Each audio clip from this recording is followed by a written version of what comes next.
Hey, Adam, we are live. Yeah. Hey, it's like some ways halfway over. I know. Oh, there's something on my screen.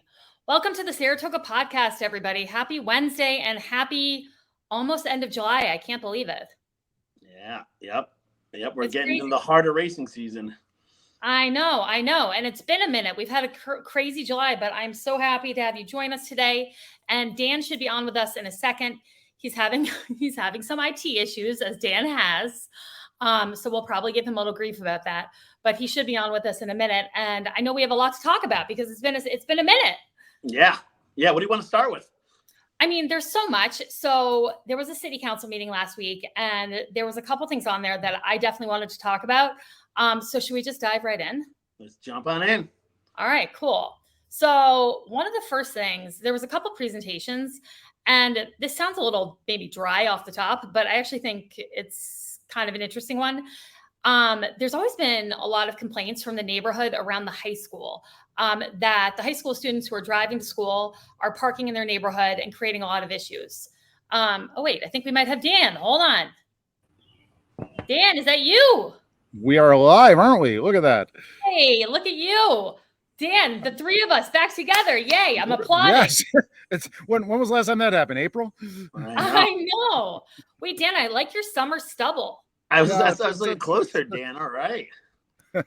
Is that your vacation, Dan? Look, I love it. Yeah. I'll, by the Travers, I'll shave it off. But for now, this is my midsummer grooming, we'll call it.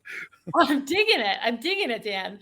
So we just we dove right into the last city council meeting, and we'd started off talking about the parking issue around the high school and the neighborhoods around the high school. They had a bunch of neighbors come in to do a presentation talking about how a lot of the high school students, park in all these kind of residential neighborhoods around the high school because I guess there isn't enough parking at the high school, and how it's really become an issue.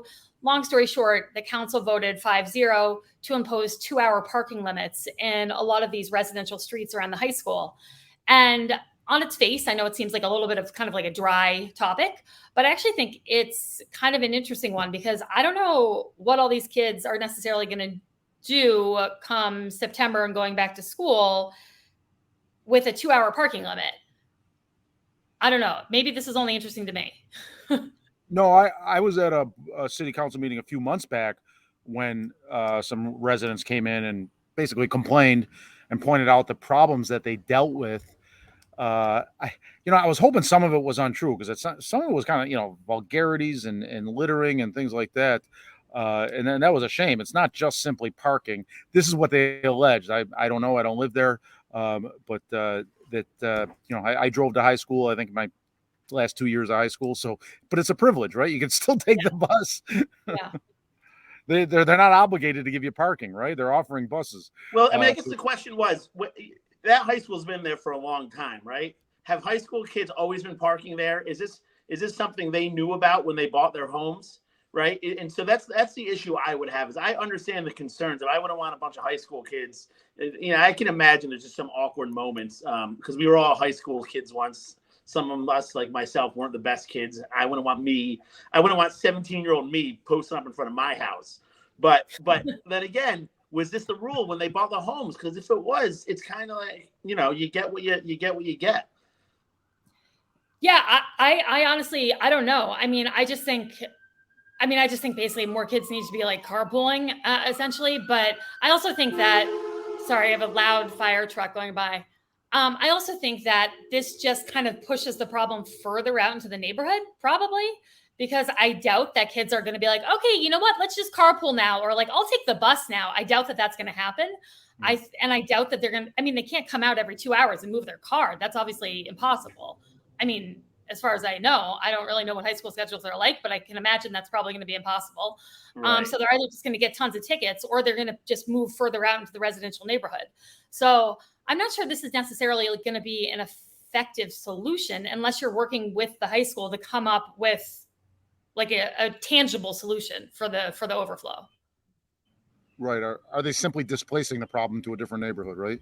Yeah, that would be my concern. So I was kind of surprised that they voted, so quickly and passed it. But happy for the neighbors, I suppose. I got a real funny parking story real quick about what's going on right now. So my mother lives in the core of the city, and the street that there is on-street parking. It's a street it's a busier street, so usually people don't. But the house close to her has been being remodeled, and it's been being remodeled for it seems like years now. And they're going full steam now. They all have these work trucks now that are parked in front of my mom's house. So she got fed up with it. So she started taking all her debris and making like a stick fortress in the road. And then like every 2 days, they would have parked there. Like every 2 days, like DPW comes and scoops it up. And so she's got to go cut down more trees and stuff to make her little fortress. So it's this ongoing battle. And it's just, it's cute. We love you, Ma. I love you for doing it. And hopefully this construction sounds better. But it is like annoying to have people parking in front of your house, all the time. But Mom didn't sign up for it when she bought her house. I don't know if these residents did, but that would be my thought. Adam, I think I have observed that because I drive by your mom's house all the time, and I think I have observed that. Yeah, that element. Yard debris, drop them off. That is so funny. Oh my God. Let me just say, generally, this issue proves time and time again, like the Grand Avenue sidewalks, the school parking, even some of the BLM issues that some may agree or disagree with. But in this city, the squeaky wheel gets the grease. If you organize and you approach city council and you're determined and you've got numbers, your problem will likely be addressed. The mayor actually said, and I didn't know this, that I guess if you have like 5 or more people that have an issue or a complaint, or you want to make some kind of presentation to the city council, if you have 5 or more people, they'll carve out time for you to make a presentation before the city council meeting on whatever that issue is, which I didn't know that was like an option necessarily. So that's an interesting thing for people to know. And by the way, guys, as we're having these conversations, we do have a call-in number, which is kind of a new thing for us. We're testing it out. So if you have any comments or questions about what we're talking about, feel free to call in and comment, join the conversation. So I'll leave that number up for a few minutes while we keep going. So that was one of the presentations. And as I said, they voted 5-0. They passed it. These 2-hour restrictions will go into place. And then one of the other presentations that was really interesting, and I actually have a question for Dan about, is the Downtown Advisory Committee did an update. And if you guys recall, this Downtown Advisory Committee was formed after the November shooting on Broadway. And it's comprised of downtown bars and restaurants, primarily bar owners, and the police department. And it's chaired by Todd Shimkus. And it was meant to establish better communication amongst the bars and the police department and work on safety and nightlife issues. And so they have met, I believe, twice. And they formed, I think, some subcommittees. Their goal is to continue to meet twice a year. And by all accounts, it's been very effective and productive. They talked about some of the topics they went through at the last meeting. There were a lot of questions, I guess, about best practices for searches when they have people coming into a bar or a club. They talked about how to deal with overserved or violent patrons, how to communicate these issues to the SSPD. They talked about SLA referrals because, of course, like when they have an issue at their bar or their establishment, they want to alert the police department, but they also don't want to get in trouble with the SLA and have it potentially affect their liquor license. So those were some of the things that came up. I'm sorry, you guys, sweet Jesus. My children are commenting. I have a chronic problem with the Dalton children commenting. Dalton children, stop watching this podcast. Anyway, is this to your kids? Who I've met your kids, but come on, it's a beautiful day outside. Shouldn't you be you're a block from Congress Park? Shouldn't you be out doing stuff? I'm applauding the kid for being invested in the public center and the public square and what's going on in their city. So Dalton kids, good on you. Just don't repeat some of the words. They're laughing hysterically right now. No, sorry, I digress. I'm sorry, guys. One of the most interesting things, though, in this conversation, this update from the Downtown Advisory Committee was an issue that was brought up of a proposed universal no trespass order, which Commissioner Moran said that they were looking into, which is essentially right now, if you have someone who becomes a problem at an establishment, a bar, a restaurant, whatever, that one establishment can file, a trespass order against that person. So if they come onto the property, they're in violation of the trespass order, they can call the police and they can be removed from the property. But what Commissioner Moran was proposing was a universal no trespass order. So if you come to Saratoga Springs, you create a problem downtown in one of our businesses, you can essentially be banned from all the businesses in Saratoga Springs. Like if you like step foot downtown or in any business, you're violating this universal no trespass and you're banned. Like he was like, if you're coming here to create problems, we don't want you here. And so this is something we're looking into because we would like oust you. And I thought that was, yeah, in theory, actually, I don't hate the idea, but I think you're going to have a lot of due process issues, a lot of constitutional issues, or a lot of infringing on people's rights. So while the idea of just is of it seems as black and white of, hey, if somebody is a troublemaker, move on to ride your horse to the next city or town. It seems like a good one. I just don't see how this is a practical matter. But Dan, you're the lawyer and the former police officer. What are your thoughts? Like you, I'm intrigued by it. I sort of like it in concept. I do see it being challenging. I won't say it's impossible. I'm happy they're looking into it. They need to do that. Sometimes it seems they come up with ideas from the hip here in the city, and they just start running with it without doing their due diligence and researching it. Seems like in this case they are researching it. But yeah, one of the key components to a trespass charge when it's a public place is they have to have notice. So if you have notice at Gaffney's, and they're going to come up with a system that says that also applies everywhere else, that person has to have notice, and I don't know if it'll fly. I don't, like you alluded to, Adam. And how do you define everywhere else? Pass legal muster. I'm sorry. How do you define everywhere else? Right? Like, can they not go to a gas station? You have to put what is everywhere else? So again, good in theory. If smarter minds think of the answers to our questions, I'd be interested to see what they come up with. Yeah, because generally the owner or somebody in charge of the establishment, and we're talking multiple establishments in this case, right, has to communicate to the person somehow, some way that you're persona non grata here. If you enter, you will be charged with trespass. So I don't know if you can do that with a blanket effort, right? I don't know. I good for them for trying, and good for them for doing it the right way. I just don't know at this point. I love the message of like, listen, we're not going to put up with your shit anymore. And so like, don't come here and think that you could just like come downtown and continue to cause like problems and chaos. However, I also think it's like actually bananas to say like, as a city, hey, if you come here and you create a problem downtown, we potentially have the ability to say, you're not allowed to come back here again and go to any of our establishments ever. Like, I think that's actually like nuts. Because I mean, certainly, everyone can relate to an instance of going someplace, being overserved and acting like, excuse my language, an asshole. But then can you imagine if the ramification was like, you can never come back and enjoy anything in Saratoga Springs again? Like, I think that's actually kind of like cuckoo. Yeah. It's like a Saratoga Springs no-fly list. Well, it could be for a time period, right? It could be 6 months. It could be the track season, right? It could be a limited in scope. Say you're here with your family. And like your brother does something like totally like messed up, and then he's not allowed to like go anywhere. I don't know. I just think it's like I don't know if it's a great look for. I don't know. I think it's a slippery slope. I don't know if it's a great idea. I don't know if I'm totally comfortable with that.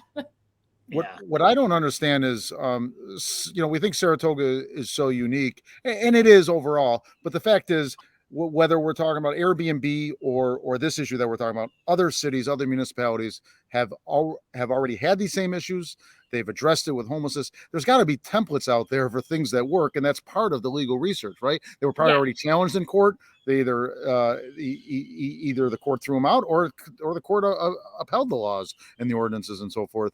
And so there's got to be a wealth of information out there through the Conference of Mayors and other entities. Yeah, and that's kind of what Commissioner Moran, he was contacting some, I can't quite remember. It was like an organization or some group that had done this or had expertise in this universal trespass concept. So that's what he was looking into and was going to give more information about. But the crux of the conversation with this Downtown Advisory Committee update was really that we don't have nearly enough police officers to handle the nightlife on the weekends in the summer. And it was just kind of like, I was listening to it and I'm like, it's almost like every council that gets elected in has to have this realization. And it takes them a long time. They get their feet wet, they get elected, they learn, a year and a half in, they have this realization that we don't have enough police officers to handle the downtown summer crowds. And it's like, no shit. Like how, like, yes, we know this, but nothing substantial is ever done about it in terms of increasing the number of police officers we have for the summer. And also, and instead, especially with this council, you have got Jim Montanino, who's like defunding positions and hasn't added any substantial numbers to the patrol officers, even though he said he was going to, he did not. And so I just feel like it's great that they're having these realizations, but like, what are you going to do about it? You know what I mean? We have to number. The only way to solve that problem is to add bodies. I mean, in my opinion, Dan, I mean, how else do you address this issue? You got to add bodies. Yeah, because at some point overtime just doesn't work anymore. Everyone's burned out and sick and so forth. And and that needs to be a comprehensive approach that Jim Montanino has failed at, right? We've talked about that numerous times on here. Officers have retired, they've transferred out, they've left. And in some cases, you could say those were personal decisions having nothing to do with the department. And I would agree with that. But in some decisions, and perhaps many decisions, they were like, Johnny Paycheck, take this job and shove it. They got out of this department with the dysfunctional leadership and beyond the chief, right? They've had good solid chiefs, or at least with Shane Crook. Well, good solid chiefs in recent times, and some of that is negative with some of the tinkering or upheaval that Jim Montanino caused in the department, chasing some veteran, well-liked, well-respected officers out. Yeah, and I think you got to push beyond too. Just Commissioner Montanino. I think as a city, we've allowed our police officers to really be degraded, be called horrific things. Why would you want to become a police officer here when the second you join, you're now labeled racist just because you joined the Saratoga Springs PD? I just think as a community, we do not respect our police officers like we should have. We didn't address the police reform opportunity like we should have. And we've kind of lost a lot of good officers and the ability to hire new officers because of this condition, these working conditions and these environments that these men and women have to go through. Again, I'm not saying there's not room for reform, but the way we as a city addressed it did not, it just did not address real issues, more of blanket names and accusations against men and women who just show up every day for work and try to do the best they can do. So Jim certainly added to that, but I think as a city, we failed as well. Well, to me, there's a ton of deep respect for our police department in the community. The problem is that deep respect isn't articulated publicly because we have this small activist group that will then engage with you publicly, if you are articulating that support in a really nasty. Well, you have our mayor lying. You have our mayor or lying about that. Was it Ron Kim or Dylan Moran who said they were in riot gear? I believe both of them. It was both. Right. So you have our city's leadership, and I'll give Dylan some credit with this universal trait. He does things I like and I don't like. I like this idea of looking into how can we make our streets safer. But again, I understand what he was trying to do, but when you're doing it at the expense of the morale of our police force by essentially mischaracterizing them of what they are and what they're doing, and I believe that's a big problem of why our police force is, even if we tried to throw money and positions at it, it wouldn't solve it. Well, that's kind of where I was headed. Like, we have no one on the city council that expresses public support for the police department over the last year and a half. When, they were cutting the assistant chief position, no one fought back against that. No one stood up for that position. These things that have happened to the department, whether it's through Jim Montanino's leadership, whether it's through what the, Saratoga BLM is saying, whether it's what Ron Kim is saying, no one on that council stands up for the police department at all until very, very recently. Commissioner Moran, I think, is just now taking steps to try to support the police department and kind of turn things around a little bit. And I appreciate that. Jim Montanino is kind of trying to support the police department, but it's all a year and a half too late, in my opinion. And the damage has been done. And can we talk about, while we're here, can we talk about Commissioner Gold? Because I thought he did a really solid move to kind of bridge the gap. There was a restorative justice board that was formed, and Commissioner Gold appointed a gentleman by the name of Daniel Mullen.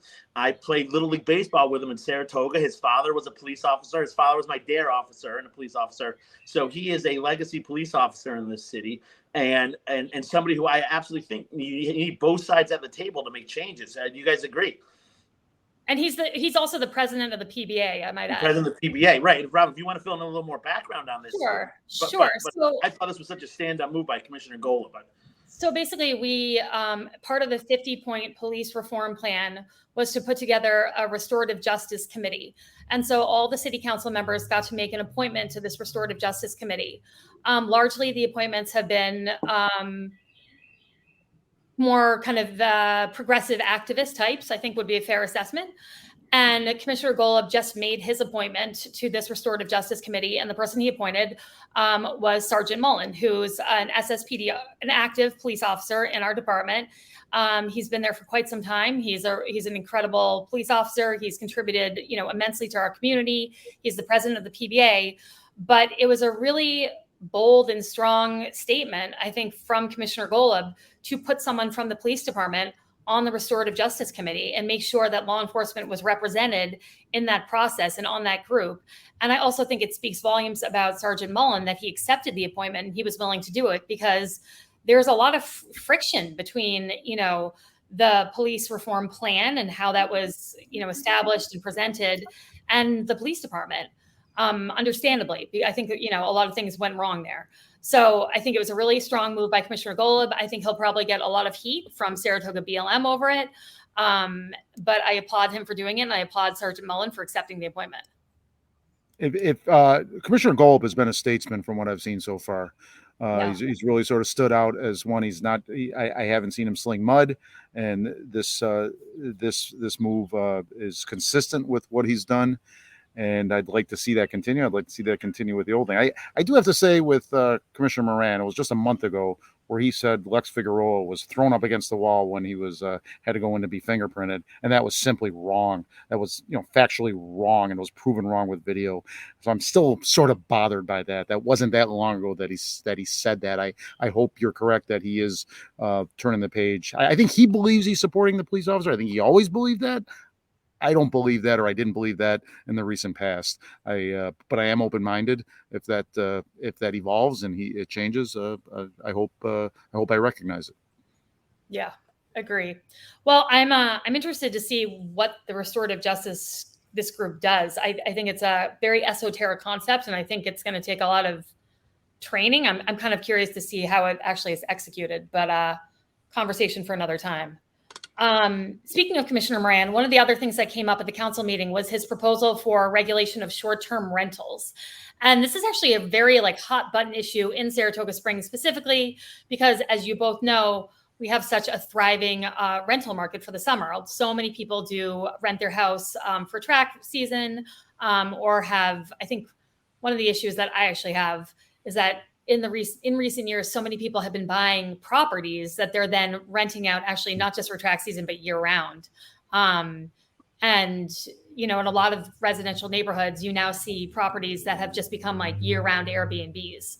And so there's been a huge push over the last couple of years, specifically coming from the Convention and Tourism Bureau and the Chamber of Commerce to regulate the rentals, the short-term rentals, because you don't pay taxes on them the way that the hotels and inns and B&Bs pay an occupancy tax. And so they'd like to see that playing field leveled.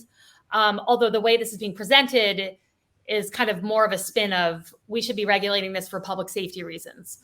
Because people who are using Airbnb and doing these short-term rentals, they're not required to have the same kind of fire inspections. So we don't know, if there's egress. We don't know if there's smoke detectors. We don't know if they're, zoned and inspected and allowed to have as many guests as they're having, and so on and so forth. So Commissioner Moran is proposing that we start having kind of a registry of these short-term rentals, and that they start being inspected for those sorts of safety regulations and so forth. And I think this is going to be a tough one for Saratoga Springs. I'm not sure people are going to be thrilled about this, and potentially fees or taxes going along with it. I'm glad, I just criticized Commissioner Moran. Let me compliment him. He has been forward thinking on some of these issues, whether it's outdoor dining and we have friends of this podcast that are against some of the things he did with outdoor dining.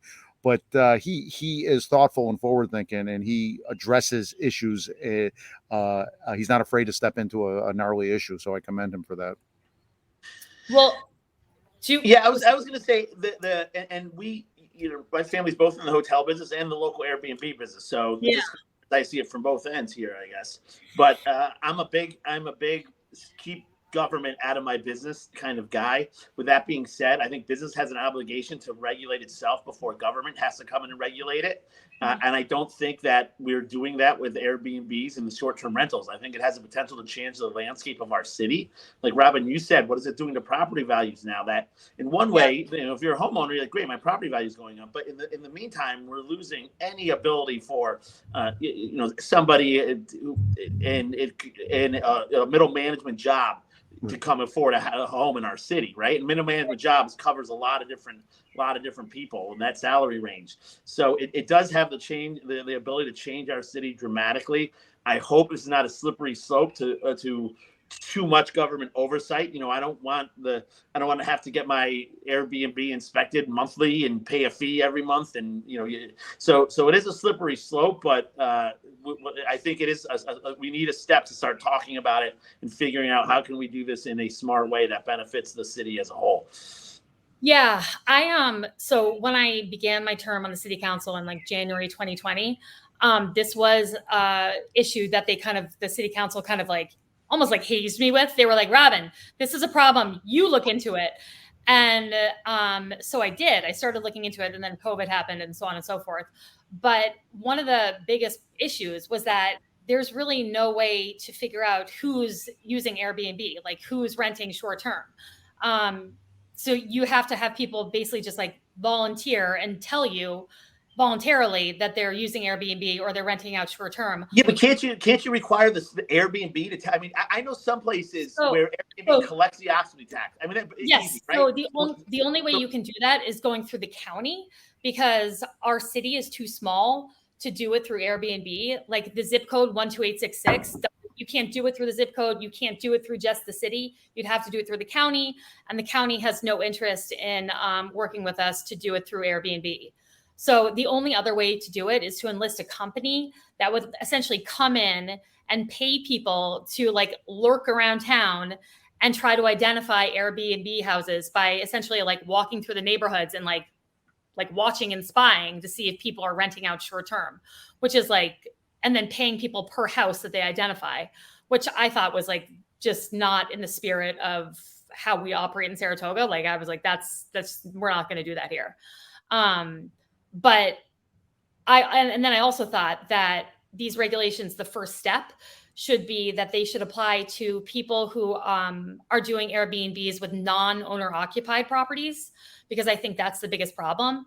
Like people who are not the, people who have been renting out their own home for year after year, but people who are buying secondary and third or fourth properties and Airbnb-ing them all year round,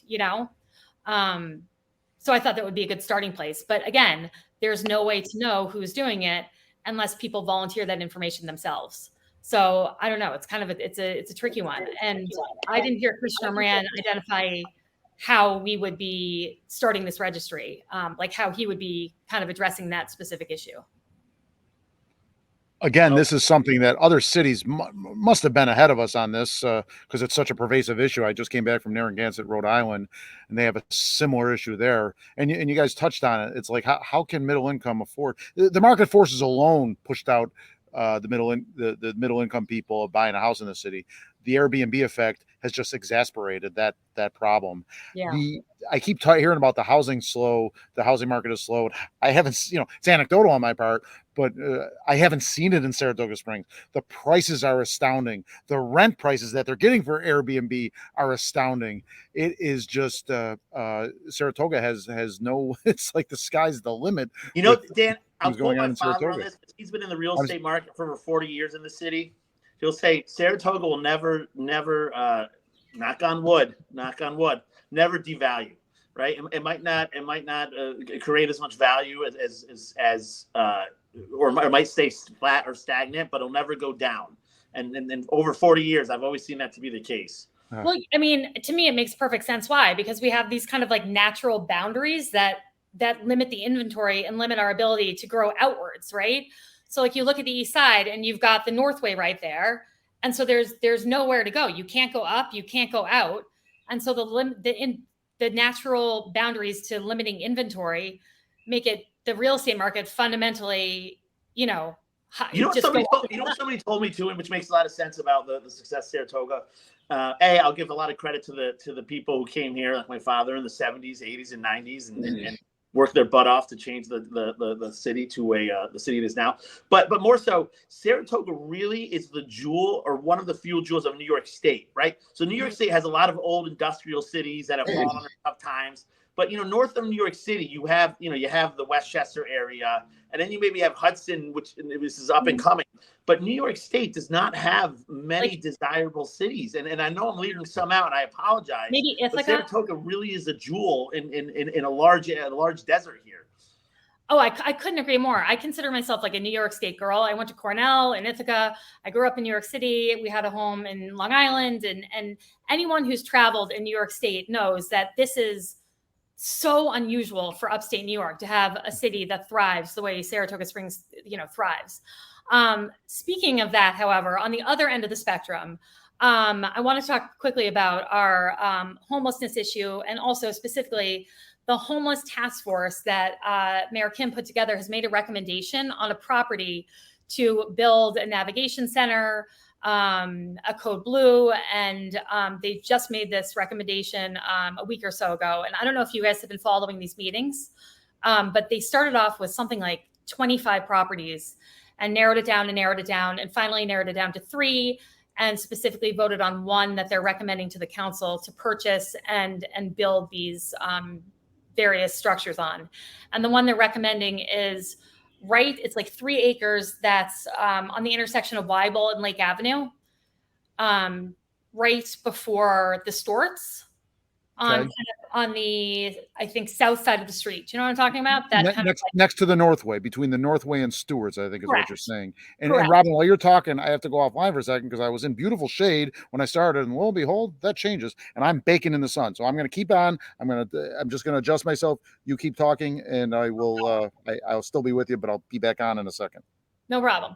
So this is a 3-acre property that's listed for sale for $800,000. And do you know the one I'm talking about, Adam? Yeah, I believe I do. Yep. Yeah. So again, that's what they're going to be recommending as the property that we should build this navigation center and a code blue on, and so forth. What are your thoughts? Is the county buy-in? I mean, has the county been involved in this? So that's a really good question. I don't think the county has been involved. And I also am the finances of it are what I'm kind of tripping up on, because they, one of the positives they thought about this property was that the value, 3 acres for $800,000. And I'm thinking, well, yes, but then you're going to have to build all the buildings. I mean, it seems like it's a serious investment. And then the negatives people had brought up were the distance from the middle of the city, and like, how are folks going to get there, which I think is a very valid concern. As of right now, CDTA doesn't have a bus stop on that route. Although they feel confident that they could get CDTA to put a bus stop on that stretch right there. But you can't really walk there from downtown. I suppose you could ride your bike, but I don't know. Yeah, I don't know. As I say, what's interesting about this? So, a little background. We talked about, I've been doing some work with the homeless Yes. with a new program I'm creating, and I'm working with Rise and Commissioner Golden called right? No, what am I thinking of? Hope Rising. Hope. No, that's not it. Why am I thinking of Team Hope? That's it, Team Hope. And so I've been to the homeless shelter that I guess it's temporary, the one over by Broadway there. I've spoken to some of the people there about hiring them. I've hired them. Anyway, where I'm going with this is in Ballston Spa. I hired one gentleman in Ballston Spa. There is a facility there that is a transitional facility. Anyway, this guy is motivated. He gets from Ballston Spa to Saratoga every time when I need him. He figure out, he gets on the bus and makes it all the way from Ballston Spa. Sometimes I tell him, listen, if you need a ride, tell me, because I understand the challenges you're facing. So I think a large portion of that, and this is not based on scientific fact, but a large portion of that population is antisocial anyway, right? They're not going to the restaurants downtown. And the ones who are not antisocial, there are ways to you're not putting them on the moon. They're not in the core of the city, but they are close enough where, like you said, if they build that there, how hard is it to put a CDTA bus stop in there? Right. Or how it's not impossible. And this is the problem I have, is that the biggest problem I see cities face is when they put a core dense subsidized housing or facility like this in the core of the city. It has to be dissolved and diluted throughout the city, because if you put it in the center of the city, it's going to make a tough area in your downtown. So I listen, I know there's going to be homeowners there, because there's some nice neighborhoods in that area who are going to be opposed to this, and they're going to have their concerns heard. But I'm concerned about the financing. I hope the county's on board. I'm concerned about how does this not become how do we control who's coming to this homelessness shelter, right? I mean, is this anybody can show up at this and claim they're homeless? Yeah. How do we prevent that? But it is something I do believe we have to start. I'm glad that we're moving forward talking about it, because, like it or not, it's an issue our city is facing. Yeah, I guess my question is, I'm curious about what the total projected cost is for the entire project. Like, okay, it's $800,000 for the land.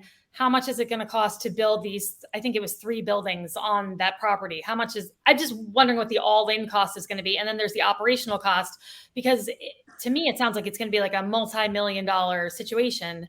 And then, I do think it's extremely important that we have buy-in from the county in terms of how it's being financed.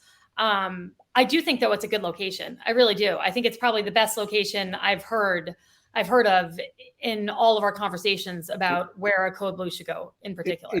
It checks a lot of the boxes, right? Yeah. Not all of them. There's no such thing as a perfect location, right? Yeah. But in this city, that was a difficult task to get a location that checks so many of the boxes. There's no neighbors there that I can tell of, at least, obviously on the other side of the Northway. I don't want to diminish any concerns. But that's a pretty solid buffer. Yeah, exactly. There's no immediate neighbors there. I think you're gonna have. I think that's close enough to those neighborhoods where there's going to be a big opposition. I don't know if Swartz is going to love it, to be honest with you. But I think it's far enough away from the neighbors. I think there's a decent enough. You know what? You've been a good corporate citizen. I bet. God bless Storts. They do a lot of good, but no matter where you build it, there's going to be a Storts near it. So that's every location was 2 doors away from a Stewart's. Yeah. I commend the people that volunteered their time for this task force. These are unpaid jobs. So thank you, folks. And I don't even know. Robin, you probably know. Adam, you probably know some of the people. I didn't even look for it. Tom Ruin was at an earlier with the task force and so forth, and he had a lot of people with him. So I commend those that were on this task force. Well, Robin, I mean, these numbers remind me of the third station. So the third station, the fire station, right? I mean, did that come out of Saratoga's pocket? The cost of the land? The land is actually leased for like $1 or something from NYRA for we have like 100-year lease from NYRA. So no, there was no major cost in acquiring. Okay, so that 800. All right, so that money was saved, and then Saratoga foot the bill for the construction, correct? We bonded it. Mm-hmm. We've bonded out. Okay, so and then there's some controversy within staffing it, because we have a 3-year grant to hire firefighters. Correct. For it, but that only goes for 3 years, and then as a city we're obligated to keep the firefighters. However, the one thing about the firehouse is that the ambulances are huge revenue generators. So it's actually a revenue generating department as well. Yeah. And I'm not as concerned about that grant. I sort of flipped that conversation. It's like, wait a minute, that was the cost of doing business. We had to pay for firefighters anyway to serve the Eastern Plateau, but we're actually getting a grant to cover it for 3 years. Yeah, the grant ends. Maybe there'll be new grants. I don't know. But either way, that's 3 years that we would have had to pay for anyway. Yeah, I mean, I think as long as we have someone who's doing like responsible financial planning, I don't see why it's such a big deal. I think it's all you have to do is plan, right? I mean, Adam, you're my finance guy. If you know you have a grant, you know when it's going to end. You manage the budget accordingly, correct? Yeah, it was. Well, yes and no. So I think what Commissioner Shangvi has proposed is some forward-thinking budgeting, because really your budget you just do for the next year. That's all the charter really requires. That's all you're looking at, minus any bonding you do years out. So and with the short term, with 2-year terms, you could promise all these things now, and then you don't have to worry about it. The next commissioner of finance has to worry about it. So there is some forward looking that the city has done or is trying to do, and the city will work it out. But to answer your question, the really budgeting is only done for the next year. Right. And I think I appreciated Commissioner Songby talking about the need for longer term kind of financial planning. That's kind of a continual project, regardless of who's in the commissioner position. And I would hope that I'm spacing on that, but there's a director position in the finance department. And I would assume that that's something that's happening just generally as a departmental function. I can't imagine that no one's thinking about longer term planning more than a year out in terms of running city finances. But right, yeah. Yes. Let's see. We've had 2 comments here. Mary says people in affordable housing contribute to the local economy. Yep, I quite agree, and we appreciate that. She also has asked, is it the old Crystal Spa? I don't know where the old Crystal Spa is, so I don't know. That's South Broadway. So I think the old Crystal Spa is where they are going to put Code Blue. Code Blue as run by Shelters of Saratoga. Yes. Where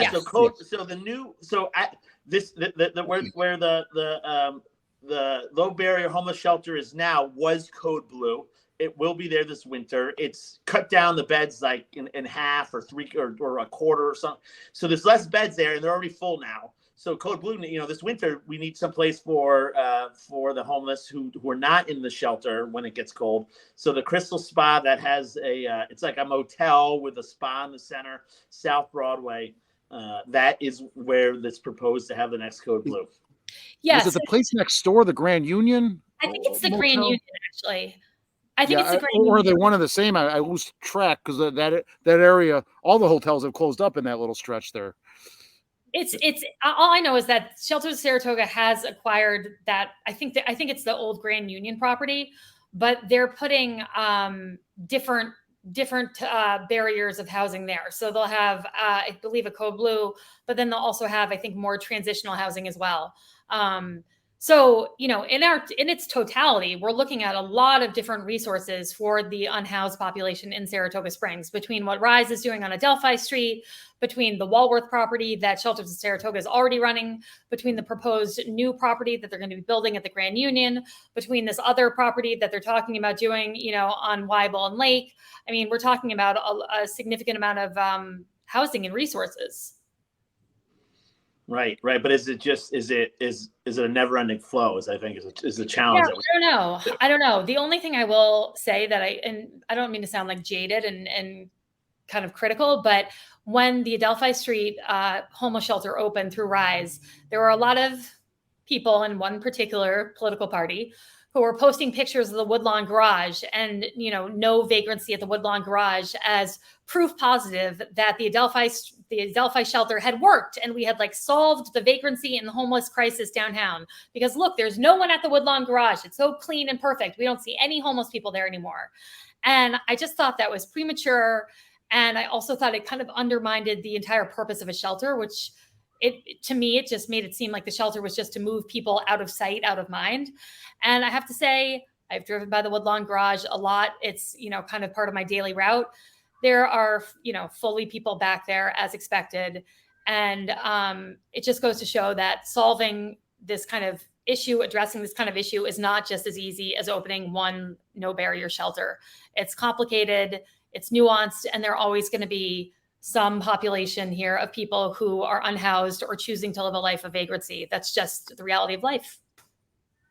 Well stated. Yeah, and there's a West Avenue too that there's an underground here that is something that is a challenge that our city is everybody's trying to address it in different ways, but it is a challenge our city's facing.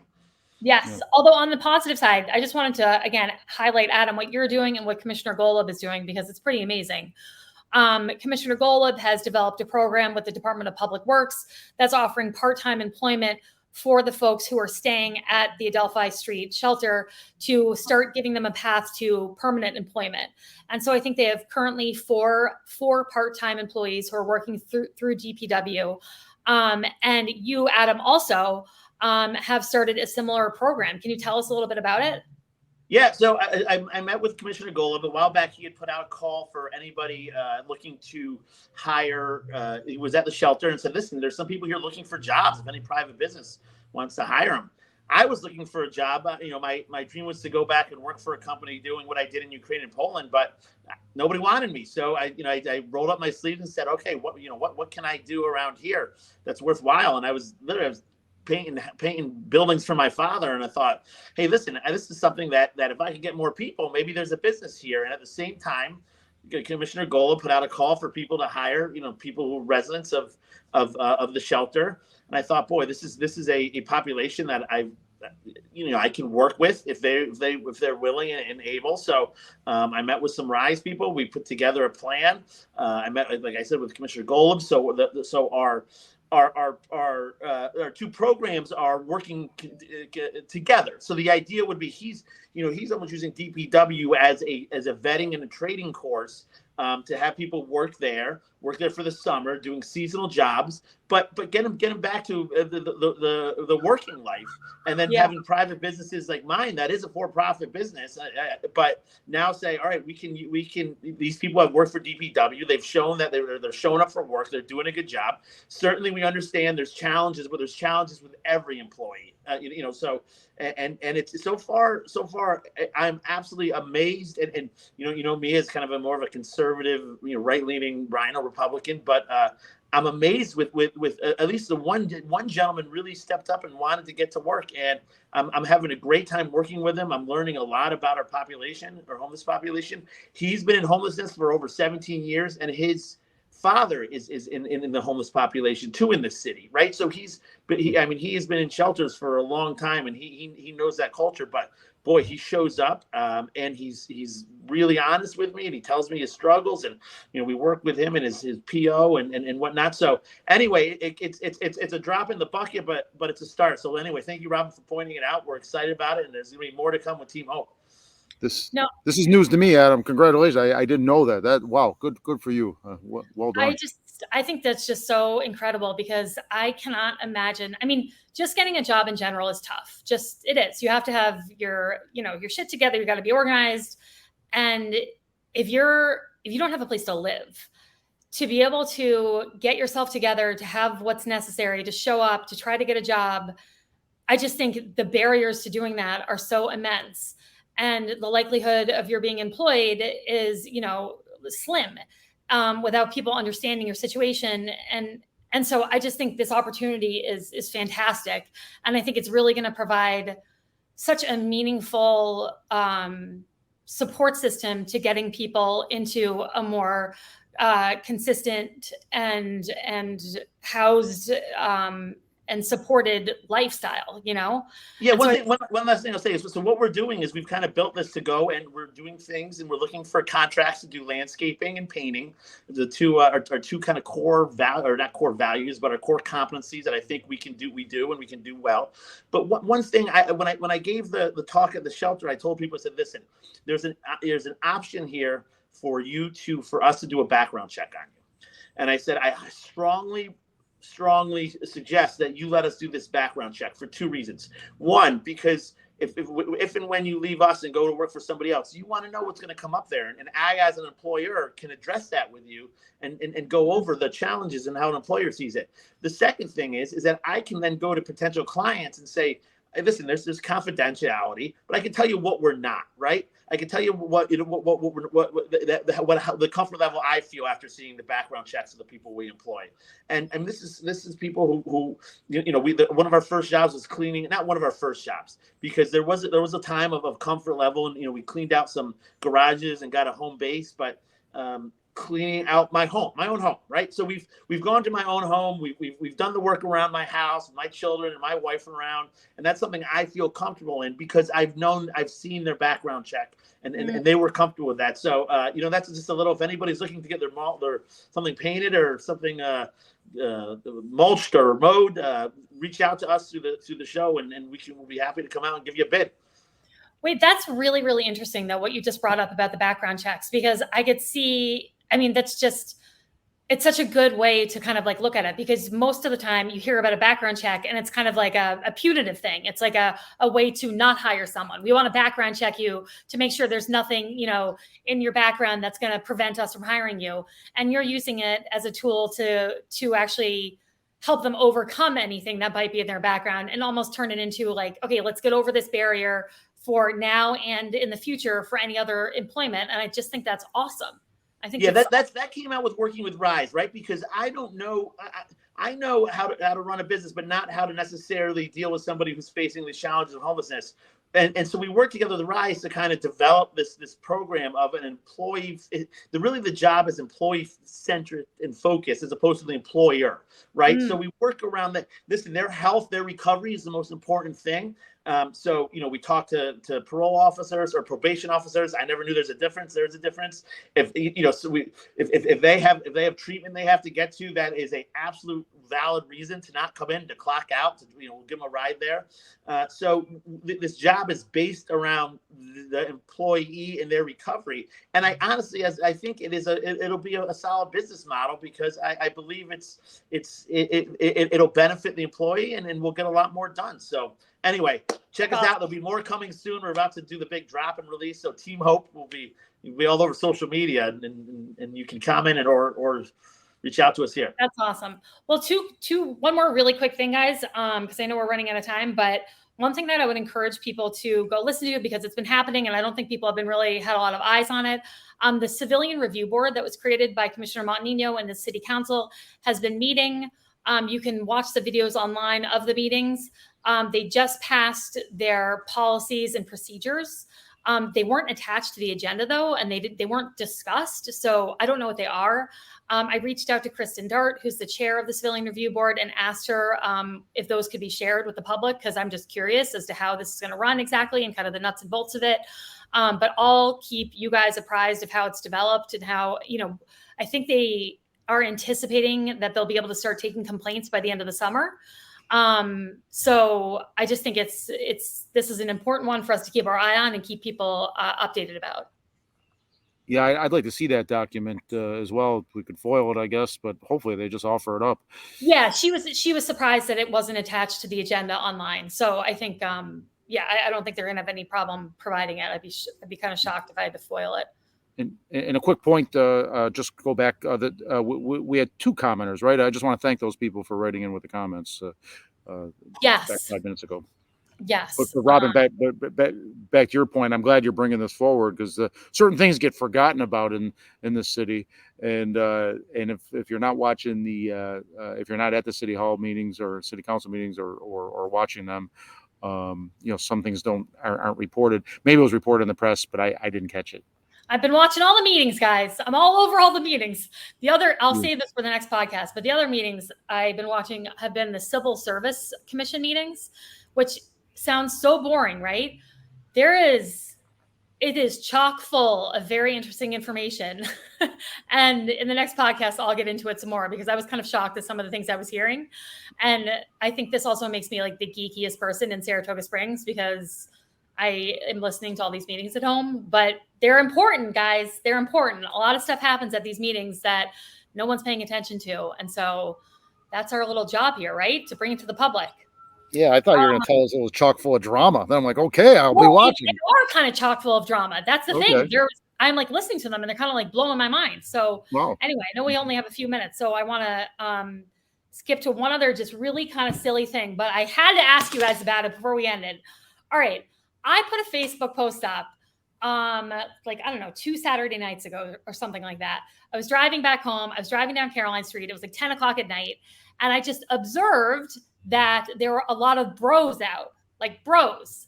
To me, that's like a really commonly used term, bros. When I say bros, I mean, like a lot of like white, younger, like early 20 something bros, like frat guys, bros.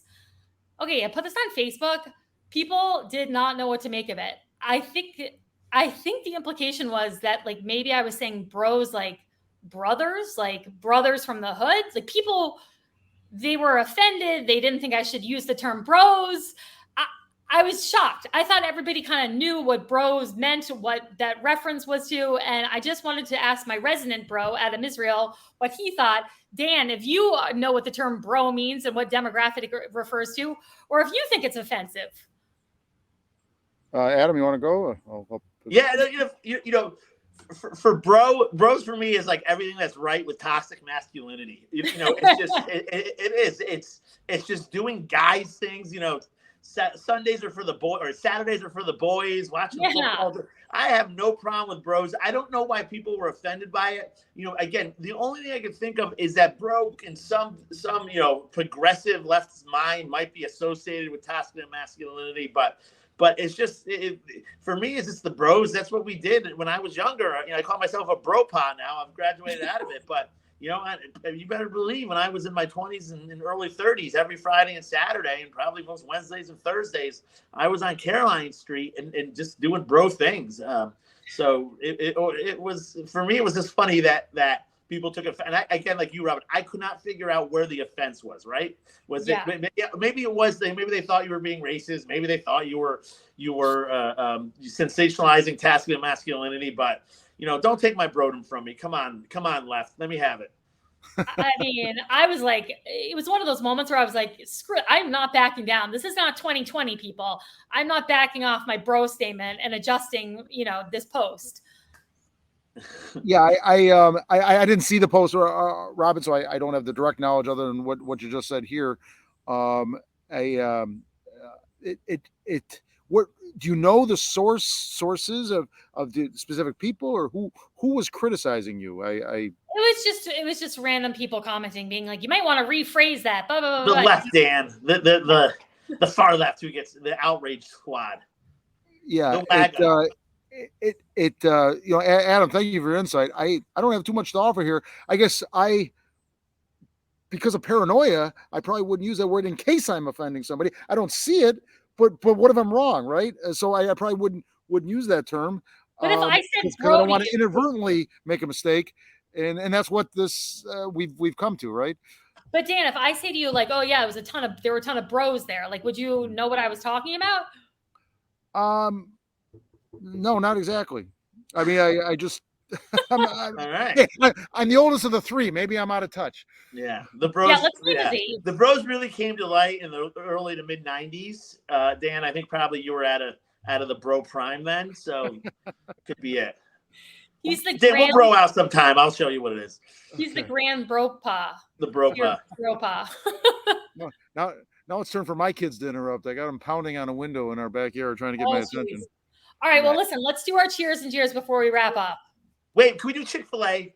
Well, yeah. Oh, yeah. Let's do crazy. Is that how you spell it, guys? Is it Chick-fil-A? Is it Chick-fil-A? I don't freaking know. I don't know either. I think it's CHIK-FIL-A, capital A. Okay, so I did do it right. All yeah, right, I think you're just about right. There may be a K in the C. I can't remember. So anyway. Crazy for Chick-fil-A, guys. The Chick-fil-A madness has begun. It opened in Clifton Park. I did also share a post. I'm just getting in trouble on Facebook right and left. So I shared a post on Facebook about Chick-fil-A that basically, to me, the essence of the post was that the guy's post that I shared essentially said he wished the same level of enthusiasm. No, he said, I dream of a world where. Okay, all right, I'll read it. It said, I dream of a region in Albany where people do not celebrate the opening of a fast food chain, but stand in line for the latest downtown restaurant where the team has hustled for years to perfect their product, not bought the recipe of frozen chicken from a mega corporation. I dream of a region in Albany that celebrates the aplomb, the opening of any retail where parking has not murdered the experience. A place that does not care even a second about a new megastore that has opened at the mall, a store selling discount clothes made everywhere but here and sure to leave in 3 years when the fanfare has died down. It was not a fantastic week for that shop local / eat local crowd.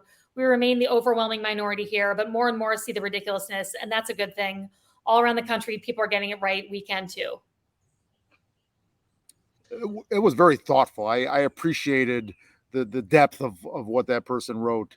I don't hate the chains. I don't want to see too many downtown. I think, some chains, whether they're retail or restaurants, where they are now, they're not offensive. I think they help support the core. You can't have all independent retail downtown. I don't think that makes for a strong downtown.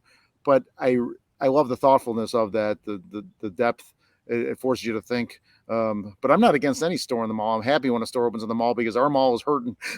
By. What is it about Chick-fil-A that makes people go fucking bananas? Like, this there's something about is what I think is about Chick-fil-A, and I'll get back to you why I think that post is ridiculous. But Chick-fil-A did have some anti kind of homophobic beliefs and value systems, and supported organizations. And I don't know too much about it, and I should know more.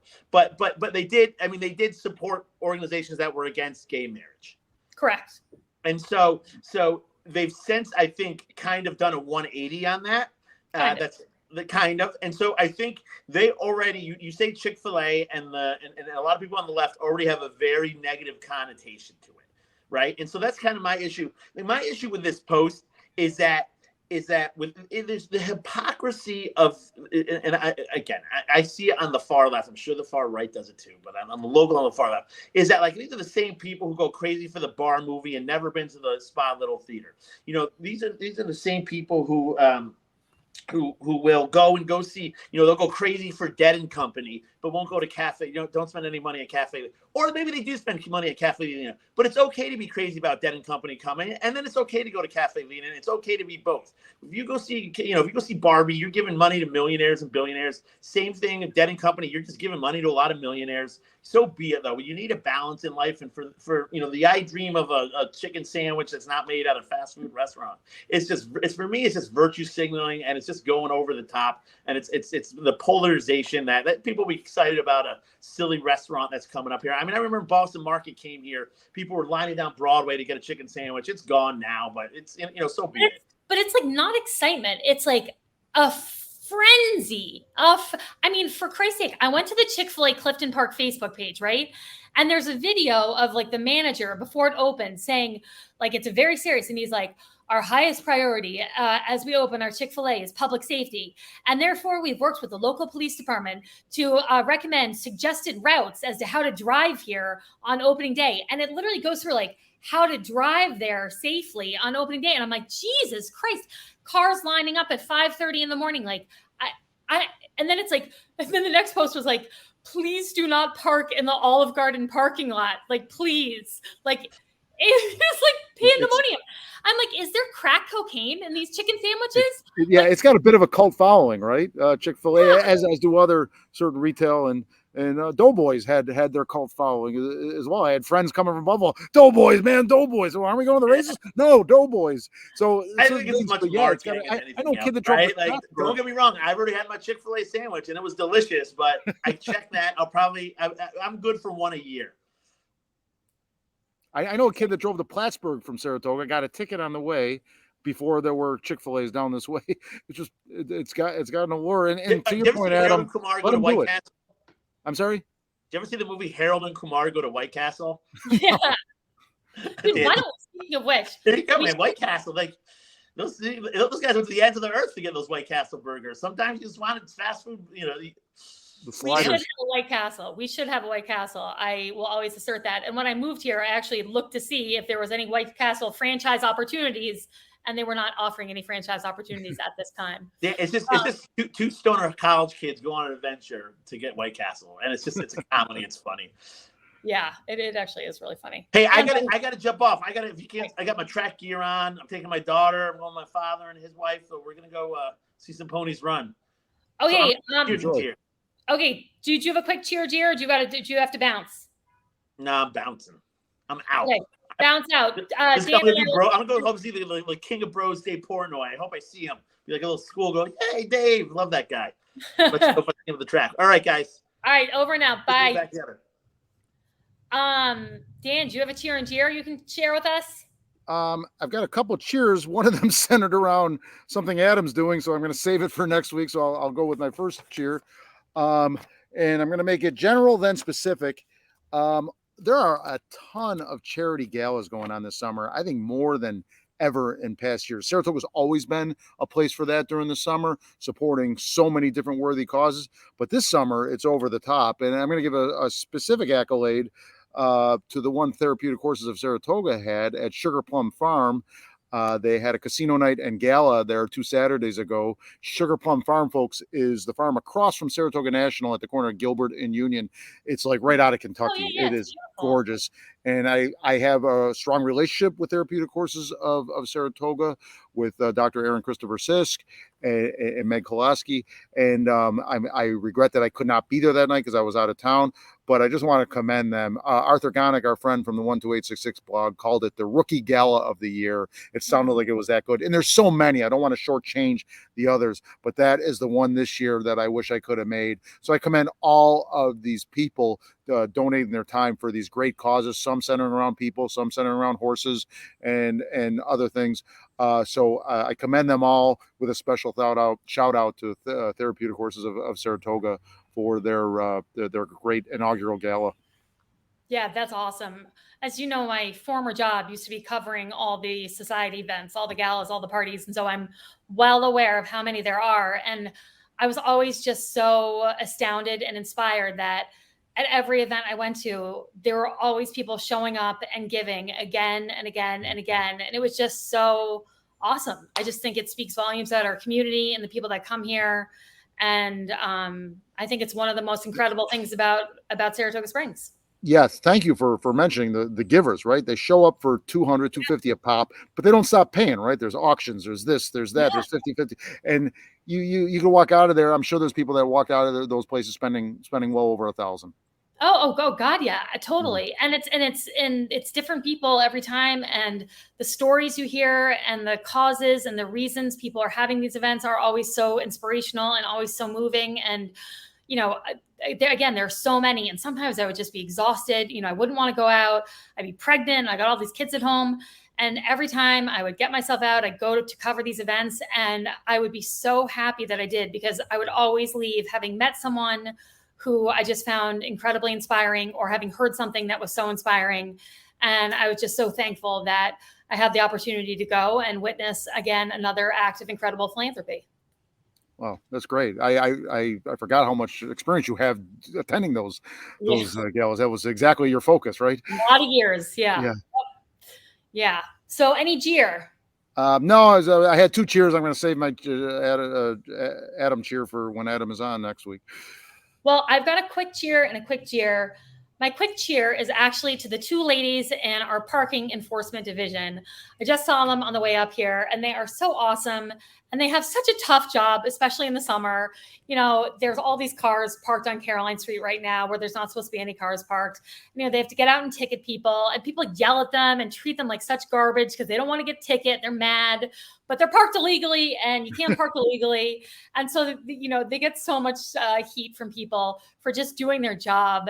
And they do it so well, and they're so kind and lovely. And so I just wanted to cheer them for keeping our streets clear and safe, so that emergency vehicles can pass through and people don't park where they're not supposed to be parked. So I just wanted to give them a quick cheer. My cheer for the week is I'm getting a little overwhelmed with the smell of pot walking around outside. It is everywhere, and it's a lot. And I also was at the track, was it last week or 2 weekends ago? And I was with my kids, and my 7-year-old was like holding his breath the whole time because the cigars, the cigarettes, and the smell of pot was so heavy walking around. It was a lot. It was a lot. And so I know there's someone in Albany there's some lawmaker who's proposing some kind of restriction, I think in New York City, for smoking pot outside, just because, especially in Manhattan, it's just like, again, the smell of pot is just like everywhere. And so I just kind of wanted to, I don't really know the answer, but it kind of sucks. And I just wanted to jeer it in general. I don't know what your thoughts are, Dan, but Oh yeah, at times, especially with kids, it's pervasive, right? It's places Yeah. you wouldn't expect it to be. Even just wait till the dispensary comes over on West Avenue. We'll have to talk about that next week. I know. So is that correct? There's one coming on West Avenue? Yes, right where near the Family Dollar, that same strip mall.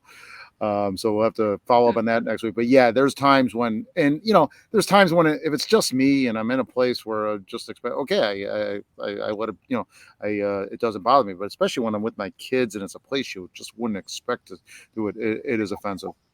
It is. I totally agree. Anyway, well, it was great to see you both.